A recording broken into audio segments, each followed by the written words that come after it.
Olá pessoal, tudo bem com vocês? Bom dia, boa tarde, boa noite. Eu sou o Luiz Gabriel e, bom, eu criei esse canal há mais ou menos um ano atrás com o objetivo de trazer conteúdo aqui falando sobre a minha primeira experiência de intercâmbio, né? Onde eu fiz em Portugal e também um pequeno tempo que eu passei na Espanha também fazendo intercâmbio dentro do intercâmbio. Mas que basicamente está relacionado ao fato de ser um intercâmbio voluntariado gratuito, né? Que é uma coisa bem alternativa, onde você mora dentro de uma comunidade, então você não paga nada por isso, tem a sua alimentação, a moradia custeada por eles, além de uma ajuda de custo. O que é um dos assuntos que eu queria trazer mais aqui, né, para que mais pessoas conhecessem a respeito disso, e tudo isso está dentro do movimento Campil. E pronto, eu parei, né, com o canal e agora eu quero retomar trazendo esse assunto. E desde que eu gravei esse primeiro vídeo aqui, né, onde eu falo sobre o movimento Campil, como que ele nasceu e tudo mais, qual é a ideia, né, dessas comunidades antroposóficas, várias pessoas vêm falar comigo, né, no Instagram, tipo, eu queria saber mais sobre, eu tô me aplicando para tal comunidade, isso tem me deixado muito feliz. E agora eu quero retomar com tudo para trazer esse assunto para vocês. E eu tô super feliz também, porque tem mais gente falando, abordando, acho que esse conteúdo tá ganhando espaço aqui no YouTube, e isso é muito bom. Bom, vou deixar também já meu Instagram aqui para quem quiser bater um papo, falar mais coisas sobre isso, fique à vontade, estou sempre à disposição. Mas voltando então, quem está pensando assim, o que é Campeão então, Luiz? Embora não tenha assistido o vídeo aqui ainda, eu vou fazer um apanhado geral, que basicamente são comunidades, né, espalhadas no mundo todo, e tal qual elas têm a ideia principal de dar suporte para pessoas com deficiências físicas e intelectuais. Então existe uma comunidade, né, espaços onde as pessoas vivem em comunidade, né, em conjunto, que vivem pessoas com deficiências e pessoas sem, e elas trabalham nessa ajuda mútua para que elas desenvolvam autonomia, né? As pessoas com deficiências têm essa vida, qualidade de vida, e todo mundo faz parte desse processo. E é nesse meio todo que entram os voluntários, né? Que ajudam colaboram para que isso aconteça, né? Todos os anos, voluntários do mundo todo podem se candidatar para pessoas, né, jovens e adultos podem se candidatar para ser voluntário em uma dessas comunidades e receber essas coisas que eu falei, né? Tipo, ter esses benefícios de morar num espaço e fazer esse intercâmbio alternativo gratuito. Enfim. E dentro dessas comunidades, só para contextualizar também, é onde desenvolvem muitas coisas dentro da antroposofia, né, dentro dessa filosofia de vida deles, desenvolvem muitos trabalhos artísticos, eles têm muitos espaços assim com trabalho na terra, é, muitas terapias voltadas para os meninos, tem muitos trabalhos manuais, enfim, cada comunidade também se terapiza da forma que quer, né? Elas não são uma coisa centralizada e tem suas filiais, é basicamente várias comunidades que estão unidas pelo mesmo objetivo. Dito tudo isso, né, enrolado, eu quero focar no assunto de hoje, que é falar sobre o processo seletivo, que é uma das dúvidas que as pessoas têm, em sua maioria. E também, mais por fim do vídeo, eu queria abordar sobre quais características eu acho relevante você pensar quando você vai fazer a escolha da comunidade que você tem, possivelmente você queira morar, possivelmente você queira se aplicar. Bom, o processo seletivo é bem simples de explicar, eu poderia explicar em 3 passos. Entrar em contato com a comunidade, é você preencher o formulário, eles verem se a sua candidatura está apta para a oportunidade, para a vaga que eles têm disponível, fazer uma videochamada e depois disso, se aprovado, né, é você fazer todo o trâmite então, de visto e tudo mais para você ir para a comunidade. Aí tá uma forma bem geral, porque de fato é isso, não é uma coisa assim, meu Deus, de outro mundo, né? Você não precisa fazer uma prova, não precisa fazer nada, muito difícil. Mas eu queria abordar então como vocês podem chegar a isso. Eu vou deixar aqui, vai estar tudo na descrição do vídeo, né? Os links que eu achar útil para vocês se localizarem. E vou colocando também, escrevendo qual é o para que serve cada link. Mas basicamente onde eu quero chegar, gente, tem uma lista geral de comunidades campeão no mundo. Essa é a lista que eu mais indico, né? A lista geral assim de comunidades que você encontra no Google, né? Tá acessível para todos. E basicamente quando você entra nesse site, né, você consegue ver todas então as comunidades que existem, mas não se limita a isso, porque eu sei que talvez existem outras comunidades que não estão inclusas. Mas enfim, é uma pesquisa mais pessoal de cada um e afins. Mas para se orientar nesse site, você pode ver então quais comunidades existem, tá tudo bem, tem essas abas que você pode abrir, né, e vendo em cada país quais comunidades existem. Quando você clica, você cai direto no site da instituição, da comunidade, e lá você pode ver todas as informações deles. O que é muito importante para quem está se aplicando é dar uma visão, ter esse panorama geral, né, de como é a comunidade. Eu acho muito relevante você ler sobre a comunidade, porque é ali que tu vai conhecer o espaço que provavelmente você vai morar um dia, que você queira, né, tem essa vontade de morar um dia. Por exemplo, lá vai ter a história da comunidade, lá vai falar quantas pessoas talvez vivem, quais atividades desenvolvidas naquele espaço. Mas tudo isso para dizer que há uma aba, normalmente há uma aba de voluntariado. E nessa aba de voluntariado, vocês já talvez já tenha lá, né, o formulário para vocês preencherem. E através desse formulário você preenche, envia para a comunidade e eles já vão fazer essa análise para ver se você, né, tipo assim, para ver se você passa para marcar essa entrevista por videochamada ou talvez não. Mas normalmente sim, eles chamam você para conversar, ter um bate-papo por uma entrevista, que é um assunto para um outro vídeo. Eu ainda vou falar sobre essa entrevista, vou falar das experiências que eu tive de entrevistas em alguns lugares. Mas focando aqui no formulário, que é o primeiro passo, então algumas comunidades já vai ter lá o formulário, né? Caso não tenha, uma outra forma, gente, é vocês entrarem em contato com a comunidade através do e-mail e vocês escrevem, né? Tipo, que vocês têm esse interesse, né? E gostariam de colaborar e ver se eles têm a disponibilidade, obviamente. Como você faz isso? Você pergunta, né, se eles têm a disponibilidade, mas faz uma breve apresentação, assim, eu aconselharia, tipo, olá, eu sou falando de tal, eu acabei de terminar o ensino médio. Você fala algumas características suas, ou de repente eu tenho informação em tal área, mas no fundo é fazer uma breve apresentação e mostrar que você tem interesse de colaborar naquele espaço, e eles vão te responder com certeza. Provavelmente eles têm um formulário disponível, eles mandam para vocês preenchem e envia de volta. Mas enfim, normalmente as comunidades já têm esse formulário, que facilita muito. Uma coisa legal que eu gosto muito das comunidades da América do Norte é porque elas têm uma plataforma específica para isso. Ela tem um formulário universal que vocês podem preencher um único formulário, e ele dá acessibilidade para todas as comunidades da América do Norte, que incluem, né, as comunidades dos Estados Unidos e as comunidades do Canadá. E como fazer isso, né? Tu preenche então tá no link aqui também, tá bom? Você preenche e depois você consegue ver as vagas que estão disponíveis e você só clica e automaticamente seu formulário é enviado para aquela comunidade e eles fazem o processo de análise e te dão uma resposta para você fazer a videochamada. Então é isso, basicamente é preencher todo esse formulário com várias perguntas que querem saber sobre você, querem saber sua vida de forma geral, né? Saber suas formações, saber onde você estudou, saber que curso você fez, querem saber seus hobbies, querem saber várias coisas, né? Sobre a sua existência. Às vezes até uma pequena biografia para você, como você se descreve, coisas assim, né? Mais pessoais. Mas também não precisam ter medo desse formulário, gente. Não precisa. Que é uma coisa que eu aconselho, né? Toda vez que eu vou falar para alguém que vai preencher, sejam realistas, sejam sinceros. Eles não estão esperando, gente, que você seja uma pessoa que tenha feito muitos voluntariado antes. Não esperam que você seja um terapeuta, porque você vai estar lidando com pessoas com deficiência. Eles só querem pessoas dispostas a fazer esse trabalho. Então não precisa ter medo de preencher esse formulário, como também não precisa ter medo da entrevista, que é o próximo passo, tá bom? Mas eu ainda vou abordar sobre isso.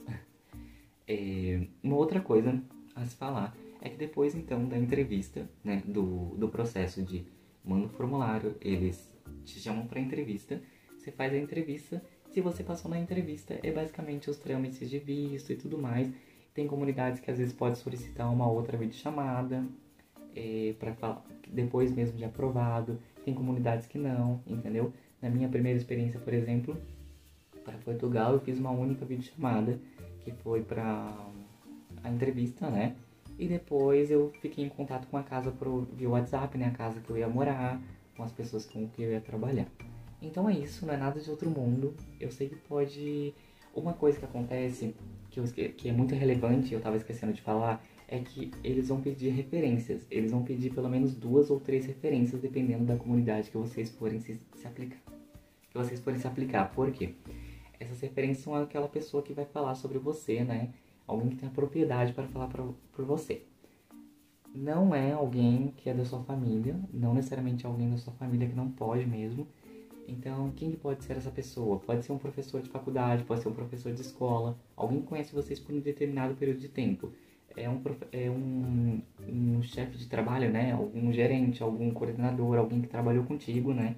Então, assim, não é amigos e não é familiares, tá bom?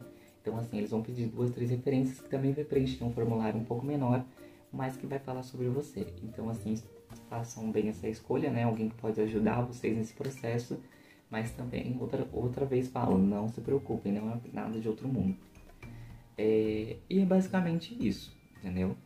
Fazer a entrevista sem medo nenhum, passou, é isso. Fazer os trâmites de visto e outras coisas que as comunidades exigem, né? Às vezes um exame médico e coisas que é necessário para ir para um outro país. Agora, para essa outra parte do vídeo, eu queria abordar sobre a escolha da comunidade.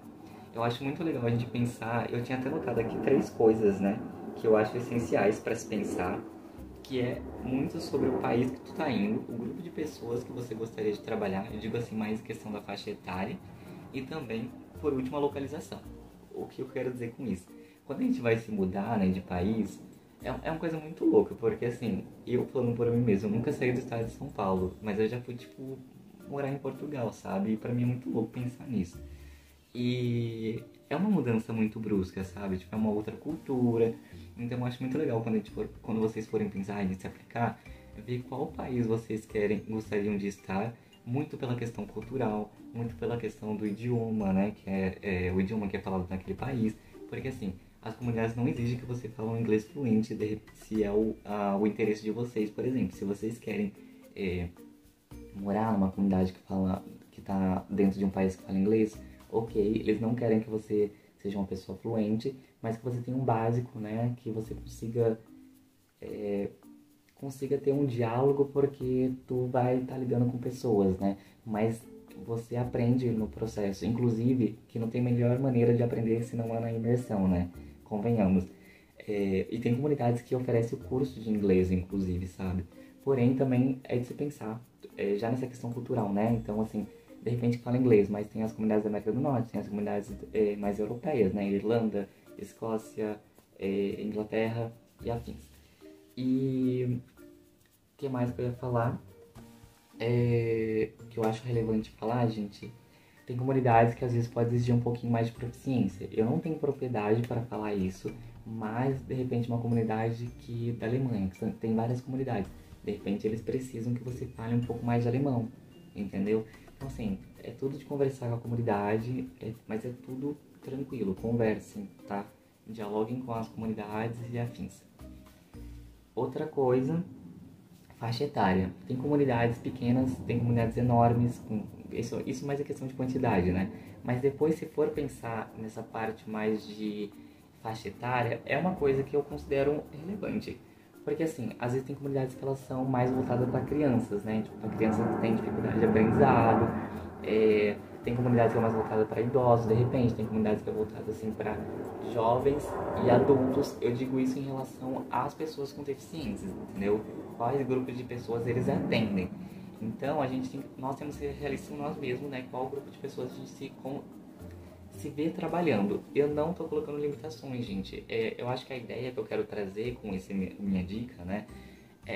De que a gente tem que pensar como a gente vai se sentir confortável trabalhando, porque às vezes você não tem afinidade nenhuma com criança, embora você possa aprender e embora seja seu desejo, né, trabalhar com elas, que é uma coisa muito legal também, talvez não seja, talvez possa ser um empecilho para você, mas de repente você se dá melhor com um grupo de adultos e idosos, então acho que é legal também pensar nisso. Mas eu acho que, de forma geral, gente, sejam abertos para todas as possibilidades. Se você não tem preferência nem nada, tipo, você joga no mundo, vai, e a experiência que vier vai ser ótima. E por último, eu coloquei aqui a localização, que dentro... As comunidades, normalmente, elas não estão, assim, situadas em lugares muito movimentados, muito urbanos. Então, você tem que se pensar que você vai estar num lugar, assim, mais... em sua maioria, mais rural. Aquela visão, assim, mais de natureza, que pode ter certeza que você vai consumir paisagens belíssimas nesses lugares. Isso posso dizer, sim, com propriedade, pelo menos de onde estive. E outra realidade também que já conheci, já vi, né? Tipo, por imagens. E então se pensar que às vezes pode ser afastado da cidade mais perto e tudo mais. Lógico que tem a mobilidade, né? De você sair com o carro. Inclusive, em muitas comunidades a gente oferece o carro para voluntários, tá? Então, se você tem carta, isso já é uma coisa muito boa, porque às vezes você só colocar gasolina e tu vai fazer esses rolês no dia de folga e tudo mais, entendeu?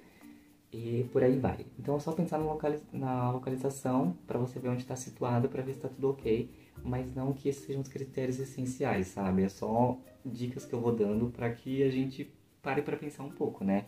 Que é uma mudança de país. Querendo ou não, tu vai morar num outro espaço por muito tempo. Então, que seja legal você saber de todas essas coisas antes. Uma outra coisa que eu queria falar é que, independente de tudo isso que a gente está pensando, eu acho legal a gente focar na ideia de que vamos estar indo ajudar outras pessoas. Então, se eu quero me aplicar, eu tenho que ter essa consciência de que eu vou para aprender um novo idioma de repente, né? Melhorar, praticar um novo idioma. Eu vou estar lá num outro país consumindo uma outra cultura que é incrível. Isso traz um amadurecimento, né? Abre, expande a nossa cabeça, a nossa visão de mundo. Vou estar convivendo com outras pessoas, mas também a gente tem que se focar na responsabilidade, que é também cuidado com essas pessoas com deficiência. O que é uma coisa incrível também, porque quando a gente está nesse processo, quando a gente está nesse trabalho, é você ver o quão rico é, sabe? Tipo, o quão isso acrescenta na tua vida e o quão você quebra várias barreiras, vários estereótipos que foram criados em relação às pessoas com deficiência. O quão você pode ver que aquelas pessoas são tão Desculpa, gente. Eu falando um assunto super sério, mas gravar vídeo é isso. É...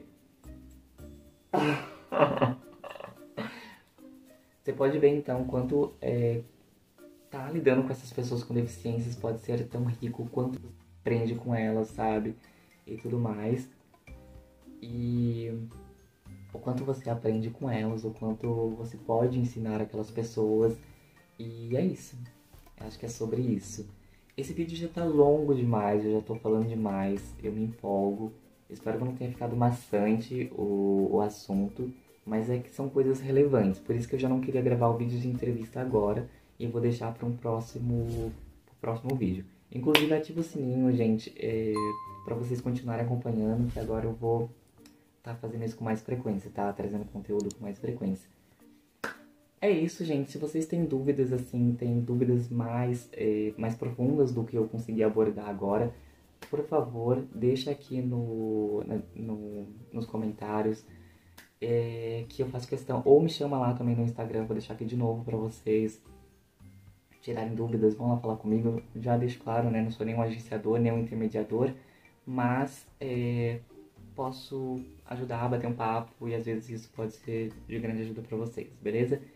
Uma outra coisa, gente, que eu queria deixar no final aqui desse vídeo é que o que a gente não precisa ter medo, esse tipo de intercâmbio existe. Eu sei que tem muita coisa ruim que acontece no mundo, mas ninguém vai parar na Turquia. É uma coisa real, uma coisa muito linda. E é isso, se você quer se aplicar, gente, força no processo e vai. O mundo é nosso e é isso. Até um próximo vídeo e é isso.